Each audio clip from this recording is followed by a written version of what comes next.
noi dobbiamo, io soprattutto, devo assorbire tutto ciò che è Inter. I calciatori debbono sentire che Inter è una cosa importante.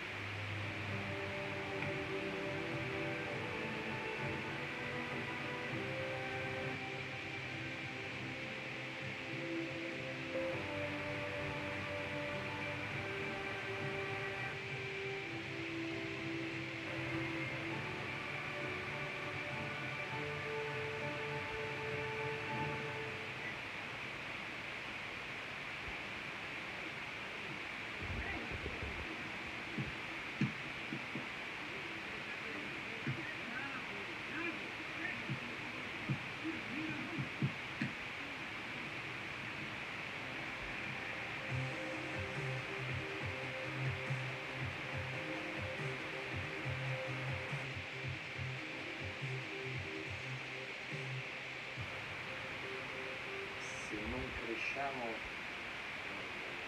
non viviamo, voglio dire, io penso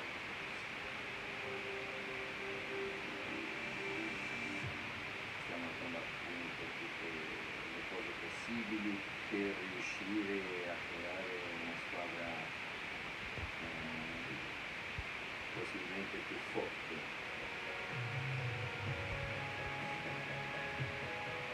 per riposizionarla nel ruolo che gli compete, nella sfera che riguarda poi la storia di questo grande club, solito che dice fosse dell'Inter per fare quello che si sa. Adesso sono qui, gioco per squadra come Inter,